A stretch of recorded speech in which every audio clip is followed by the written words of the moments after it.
Thank you. Senator Smith. Thank you, Madam Acting Deputy President. When Neville Bonner walked into the Australian Parliament in 1971, one can only imagine what was going through his head as he walked through the halls of Old Parliament House. As the first Indigenous Australian to sit in this place, Neville Bonner not only made history but opened doors.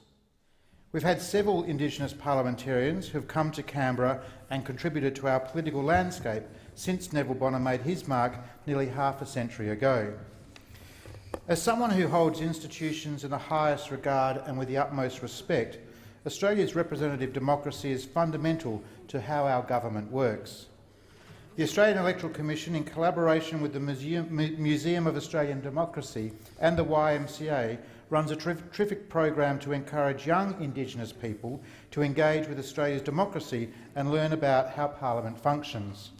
The National Indigenous Youth Parliament is a week-long program that provides young Aboriginal and Torres Strait Islander people an opportunity to tour Parliament House and attend question time, meet the Prime Minister, the Leader of the Opposition, other members of Parliament and Senators, and participate in a mock parliamentary session. On the 28th of May, the Australian Electoral Commission invited me to preside as Speaker for the 2017 National Indigenous Youth Parliament.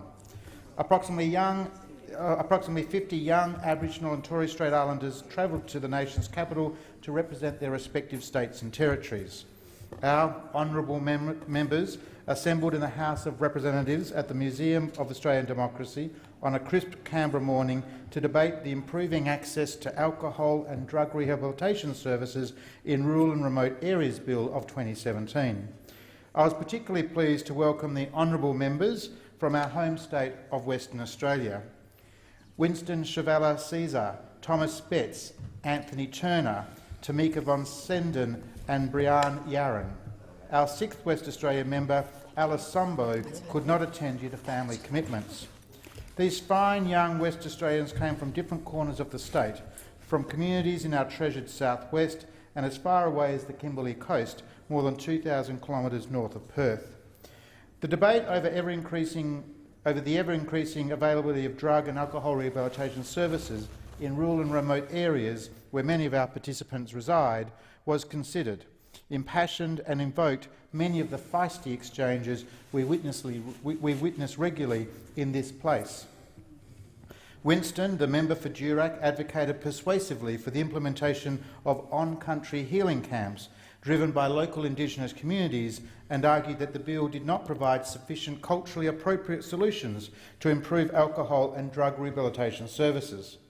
Thomas, the member for Hasluck, raised the very real issue of transport disadvantage in rural and remote areas, presenting challenges in access to health services.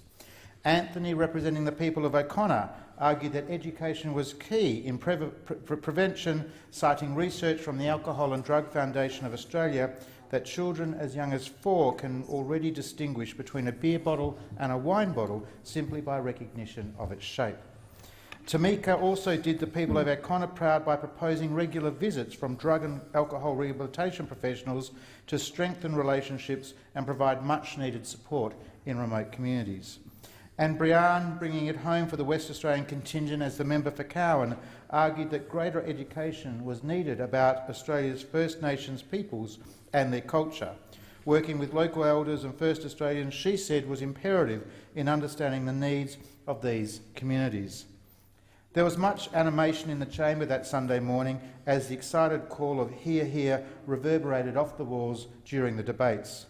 There was so much dynamism in those bright young people as they gave a voice to their arguments. The passion and promise on show from the participants of the National Indigenous Youth Parliament was impressive, and it reminded me of why we are all here, to represent people across our great country and to give them a voice. Madam Acting Deputy President, nothing inspires me more to fight for something when someone says it's impossible. Some people may say that young Indigenous people would be at a disadvantage. Some would discourage them from pursuing a political career because it would seem like an uphill battle. But you need look no further than our Parliament today. Look to our Senate colleagues, Senator Patrick Dodson, Senator McCarthy and Senator Lambie, the Honourable Linda Burney MP in the House of Representatives, and of course our friend and colleague, the Honourable Ken White, who in his own way, like Neville Bonner, has made history as the Commonwealth's first Indigenous Minister. Senator Smith.